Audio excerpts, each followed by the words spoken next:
Welcome to the podcast. It starts with you, with me, Vic O'Farrell. I ask my guests, by understanding their own behaviours and personality style, what impact on their lives, both personally and professionally, has there been? What is it like to live and work with someone of your style? I mean, this is not about labelling people, putting people in boxes, or an excuse for bad behaviour. It's about recognising, understanding and respecting that we're all different. And what impact can you have on others by looking in the mirror? Because it starts with you. Well, hello, listeners and viewers, and another episode here. I am delighted to be joined by Susan today, looking absolutely gorgeous in purple. If you are not watching, I'm describing her for you. Rather than me introduce myself, Susan, would you like to introduce yourself to our viewers and listeners, and also let us know and describe your personality style? I'm Susan Heaton Wright, and I'm a speaker, a facilitator, creator of learning material, and a coach in all areas surrounding communication. And particularly, I work with people that are possibly slightly quieter, that are being underestimated or undervalued because they're not the loudest person in the room. That says to me a lot about your personality as It well. does, doesn't it? Yes. So describe your personality, Susan. I'm quite quiet. I can see you going, "Oh, really?" I am quite quiet. If you have me in a room with other members of the PSA, which is where we met, I will be one of the quieter people in the room by Yeah. quite some. However, I can dial it up. I'm a former opera singer and I can jazz hand, I can do my stuff. But afterwards, I will go into a quiet, dark room to recharge. And yes, listeners, viewers, when I was asking Susan this beforehand, I was quite shocked. And I suppose the thing is, when I first met Susan, Susan was on the stage doing her keynoting and was full of life and full of energy. And you are an amazing speaker. And I Oh, thank love you. how you bring communication in. When you said to me, no, I'm a real introvert, again, it's assumptions we make, isn't it? Yes. Mm. So when you talk about people in terms of communication style and what you do, why is it that the introverts, the quiet people, get overlooked by the loud, shouty extroverts Like yourself, like myself? But I have emotional intelligence, so I know when to of rein it in. course. Yes. One of the challenges, say, in business is that we are measured by the impact that we make, with the decisions we make, with the opinions that we share. And this is often based on an extrovert world. So there are people that might struggle to be heard, or they are butted in by other people that are speaking as they are thinking, rather than somebody who has considered what they're going to say first. And that might get lost within the conversation. And I have had clients who have been told that they won't progress career-wise until they say more in meetings, as though that is the defining success of somebody moving up to a more senior role. That's bad behavior. That is bad behavior It to is, give isn't people it? that advice. So how how did you get into this actually? Good question. I mentioned before that I was an opera singer, a professional one. And after I had my son, who's now 25, I realized that combining the two was very challenging. And listeners, you can have it all, but sometimes you have to make a decision as to what you have and the order that you have it. And in order to survive and be a good mother and a good wife as well, something had to go. But I was meeting people who were no longer from that profession. And constantly people were saying, how is it that you're able to walk into a room, you've got confidence, you've got charisma and things like that? Not that I was aware of it, that you can project your voice, that when you speak, people listen to you. And I realized that there was a business around that. Now, originally, of course, my skill set was more on the preparation, the performance, and the voice side. But over the years, I've developed my own methodology, and that includes working out what the purpose is, what's in it for the people listening, what's going on, in the room when there are got the loud people that are some of whom might be winging it. Yeah, yeah, yeah, we know the type. And also how to construct the content. Yeah, yeah. And I think that that's fabulous. And like you say, when people say that you walk in with confidence, because you do, but I suppose it's and we both know because it's about your body language when you walk in. And if we talk introverts, they probably do have a slightly introverted body language. They are a quieter body language when there's no emotional intelligence there. You know, extroverts, the more extroverted they are, their whole body language says that. And we say the one that the probably the bigger the body language, the bigger the winging it, maybe. Yeah, it that's a really interesting one because I know, and I'm sure you know as well, plenty of introverts who play extrovert. They can switch it on when they need to. And there are famous actors that are like that. They can merge into the background at an event or on the train or something like that. You don't notice them, but they can switch it on when they need to. And it's actually an internal energy as much as the body language and an intention. Yeah. And I quite often if I'm helping a let's say a board more than anything, and there are introverts on the board, I'd always be saying to the extroverts, the pause is incredibly powerful because people need permission to speak. Like you said, people, our thought process is just verbally vomiting constantly. Yeah.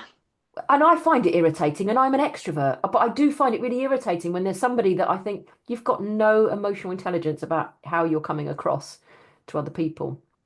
Do you think that there's an element that for some of those people, and I would never say this about all extroverts, there are people that will speak and hope that something will land that will be of value, and they are thinking as they're speaking.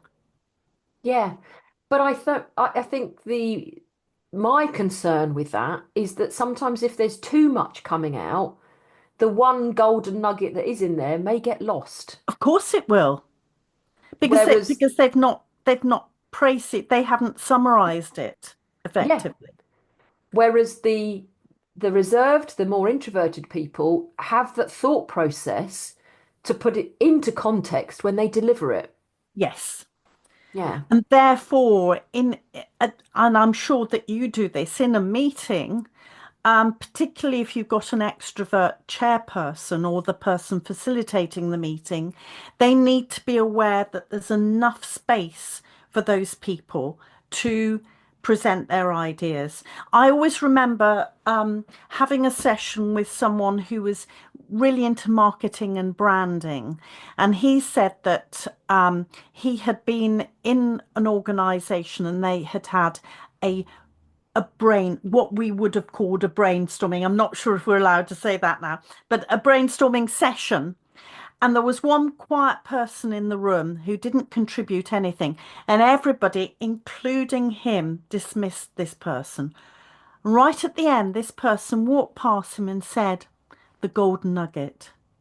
And nobody, including him, had given him the space to deliver his opinion. Yeah. And it's the pause and the power of that.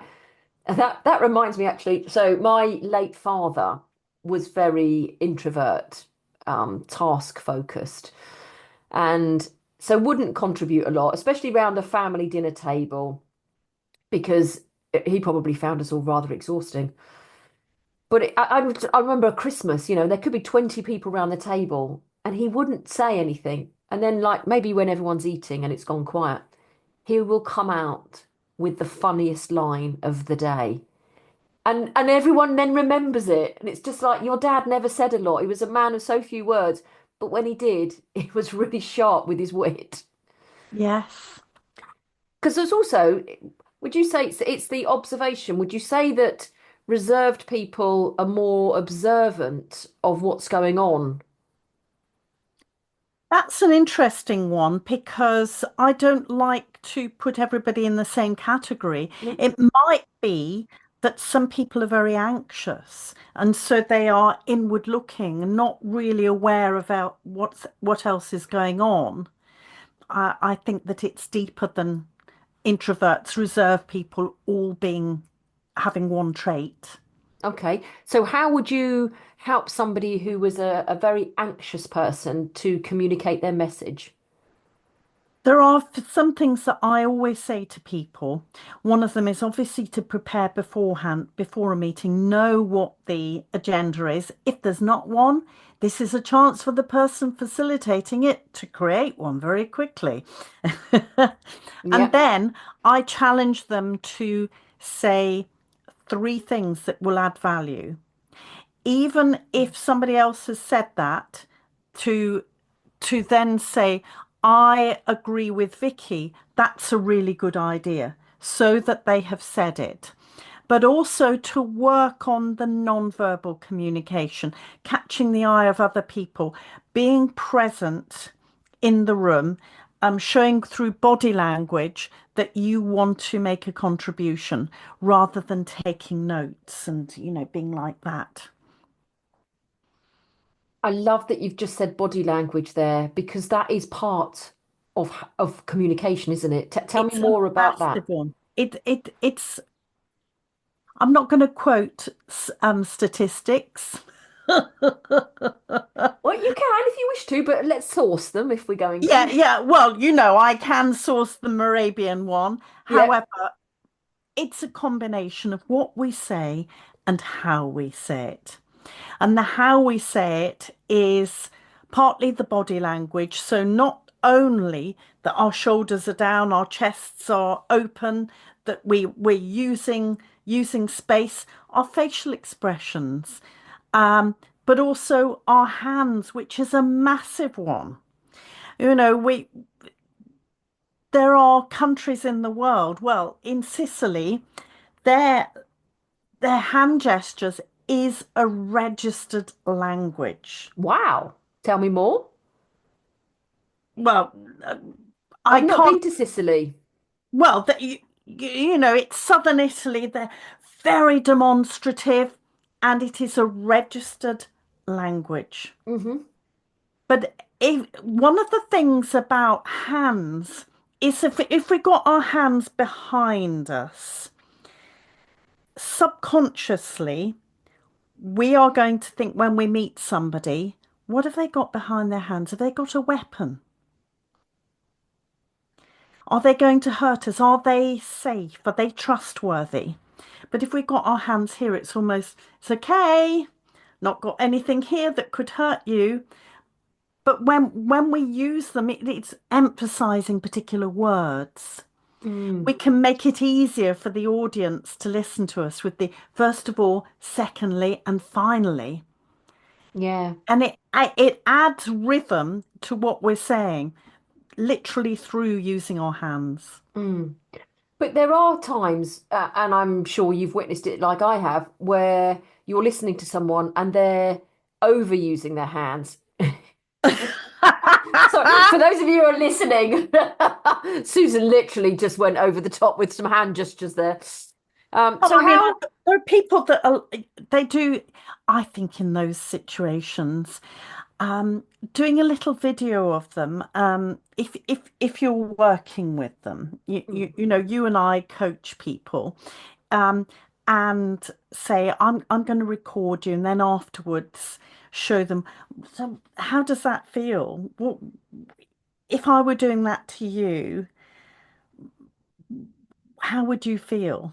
And Mm. then to start it that way and to modify, rather like somebody who's like this and doesn't use their hands at all. It's the opposite, Mm. encouraging them, because this might be nerves. Yeah, absolutely. I did, if I look back at some, when I first started running my own business, I was giving a talk at an exhibition conference thing as Yeah. opposed to a keynote on a conference. And I took my brother along because he's a photographer. And I said, "Oh, could you just we need some, I needed some shots of me on stage." And I looked at them and I was just like, "Oh my God, don't I use my hands a lot?" And I think too much, in most of the decent photos where I was giving a good expression, my hands were in the air all the time. So I've very much learned, actually, I will use my hands still, but I use them, like you say, incongruent with the words and the language that I'm using, as opposed to just waving my hands around For like the some sake kind of of it. demented chicken. Although chickens don't have arms, do they? It's interesting though, because there are some people that believe that there are certain gestures you should do when you're saying certain things. Hmm. And I've seen this unravel terribly when people muddle up, and then you can see their brain trying to catch up and work out where they've gone wrong. Okay. And the problem is, we know this already.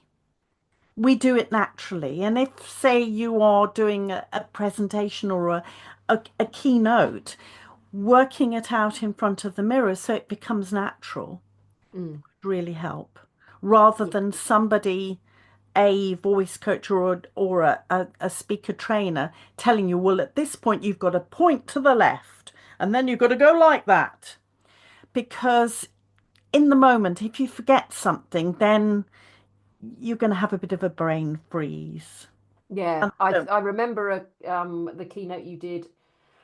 It was it might have been last spring conference somewhere, and you when you walk intentionally across the stage when you're going to the past, Oh, and you walk to the other side when you're going to the future. and you know, I deliberately did those the wrong way round. Yes. Yeah, you picked up on that. And Yeah. I'm left-handed anyway. I would do it all the wrong way round anyway. But you know, when you see somebody, all right, here we go. We're going into the past. Yeah. Yeah. Oh, you do. I think, and actually, what's great, I don't know, actually, this episode will come out before both of us are doing TEDx talks Ooh. this year. Now, that is going to be one where you can't move out of that red circle. I've seen the red circle. It's quite a big one, so I will be able to do a couple of little steps. Yeah. But it's going to really test us as speakers. It is. It's funny because, yeah, I move quite a bit. It's part of my style. However, there is something very powerful about a TEDx talk. You're sharing something, aren't you? Yes. So unlike a keynote which is longer and where you need to add more variety from a performance point of view as well as the content, I think it could work. Mine's a very short TEDx talk. It's probably only 6, 7 minutes. I Mm. have no problem with that. No, no, I'm sure it's going to be amazing. Oh, thank you. Um, so if we come back to being like a communications expert guru, whatever you'd like to describe yourself as, what would you say has been some big light bulbs working with your clients? Oh, that's a really good question. Quite often it has been, like I said earlier on, when people have been told you're not going to get promotion unless you speak out more. And that realization that there's something bigger going on, and how do we navigate that so that my client can still shine? Mm. Another one was, bless him, a client that I had who was on the board. He was at board level of within a particular industry. and he hated doing Q&As. And so his strategy was to put everything into the presentation so that everyone had the answers. Only they were so confused. He got more and more questions. Okay. And Yeah. a realization that to reframe the whole Q&A, that it's a gift. It's because people are interested rather than, oh, I'm going to have to answer some questions. Yeah. And it's also okay to say, I don't know, can I get back to you? That's what I say to people. They go like, "Oh, but I might get an awkward question I don't know the answer to." I said, "Then don't pretend and don't fluff it and don't lie and say, really good question. I'd like to just double check my facts Yeah, and come back to you on it." Um, absolutely. but But also the whole extrovert thing that quite often I work with people that don't have the same profile or behavior style as me, and really understanding it from their perspective, mm, because you don't want to put a pin to deflate a balloon of someone who's really enthusiastic about a topic or knowledgeable and really wants to share their opinions. mm. It rather like an more introverted person, it's about navigating it so that they are still able to present the best version of themselves without coming across as somebody that's just talking for the sake of it.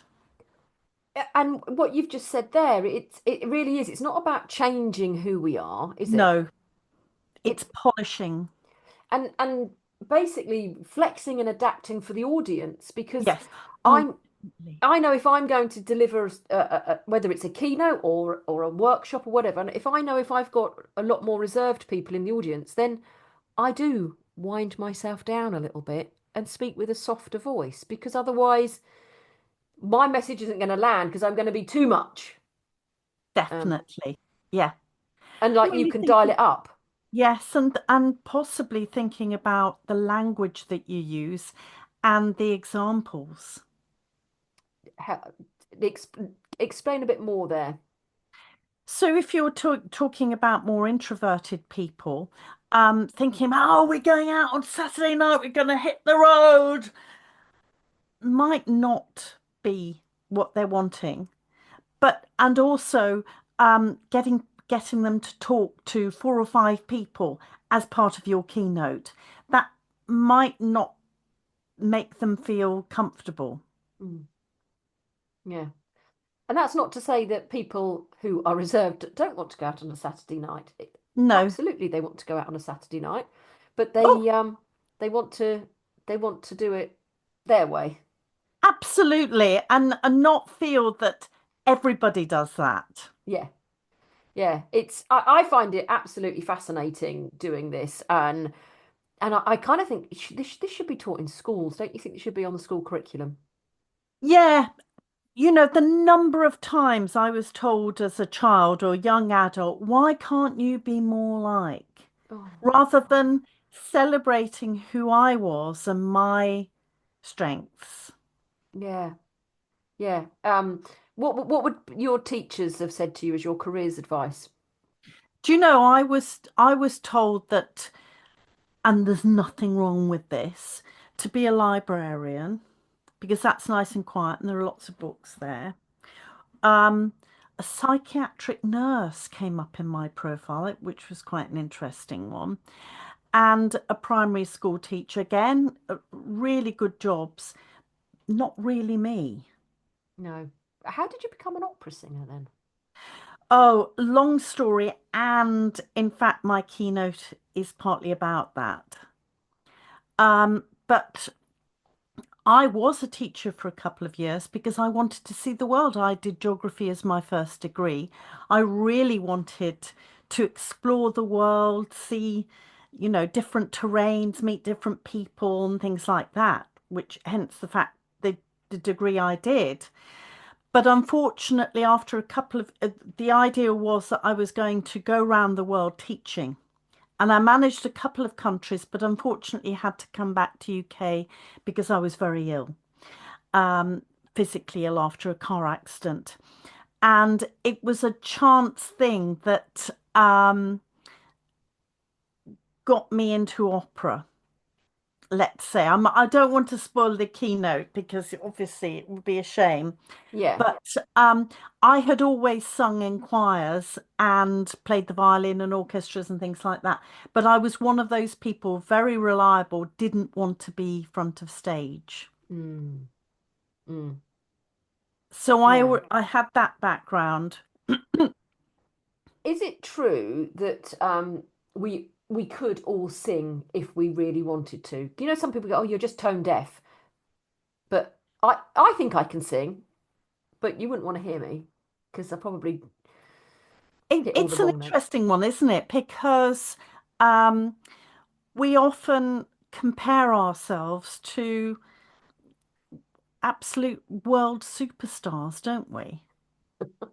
Oh So yes, it's probably because I try and sing along to Whitney Houston. It's not never going to exactly. work. I mean, you're hitting the bar really high. And it depends what you mean by singing. If it means that you have a good old sing song as you're doing the dinner or having a shower, it's brilliant. Mm, Singing along at the rugby, they mm. don't go round and say, look, you and you can't sing Swing Low. No, they don't. You're in Exactly, choir. Yes. exactly. Everyone, it's a really basic community thing that singing. You Yeah. will know that from watching being in a rugby crowd. Yeah. In all cultures, they sing in Yeah. groups, and they don't go round to half the people say, "Look, you just mime." I believe it's a case of reframing it. If you enjoy it, that's fantastic. Yeah. Yeah. It is the dopamine that you get from singing, isn't it? Um, Definitely. There are you connect in a way that you don't in other things. You're breathing together. The heartbeats go in unison, probably partly due to the breathing. I mean, when I was at university, I was in the first four crew for rowing. And unfortunately, because of my car accident, I wasn't able to row again because of a spinal injury. But that was, at our level, we were on the elite program with that. And I would say categorically that although it's a brilliant team sport, it's nothing like singing and nothing like being in an orchestra for bringing people together and working as a team. well, yeah, I mean, if you just think about, I don't think anybody ever walks out of a concert that they've bought a ticket to, bearing in mind, not one that they've been forced to go to, Yeah, has bought a ticket to a concert and come out of that feeling really, phew. You see it when you go, you just see the whole, it's just so fabulous. And oh, I love it. it's great fun. Yeah. Um, I'm just looking at the time thinking, wow, we're nearly half an hour there. Oh my goodness. If we think of actually, I've written Richard Branson down, and I think that was where it, can we talking about act where you talked about actors who um are probably think that they are extroverted because they are bringing their skills to the stage. I know that I always use Richard Branson as an extrovert leader, but actually, I was told by somebody that said that they did know him, he's actually not. He's actually an introvert. Doesn't surprise me at all. No, but yet He, really, really brings it up.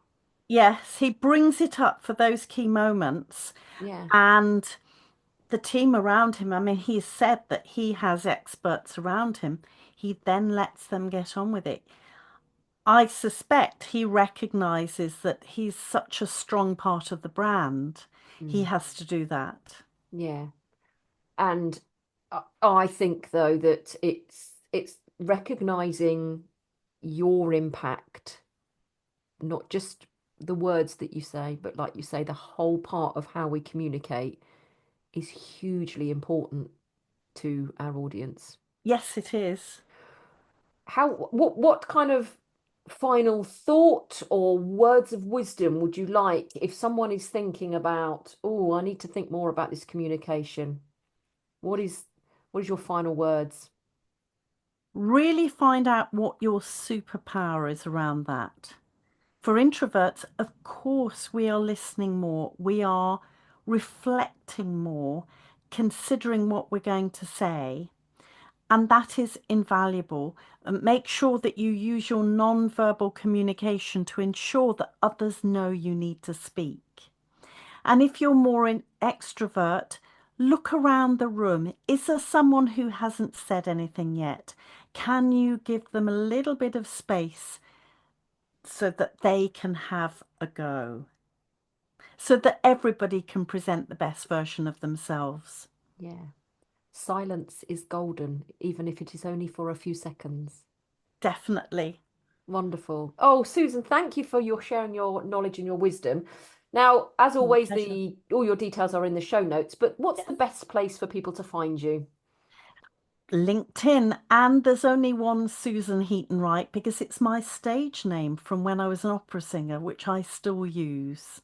Wonderful. It's been delightful to have you on the podcast. Thank you for Well, your time. thank you so much for having me. How has this conversation had an impact on you? What have you learnt? What will you do differently?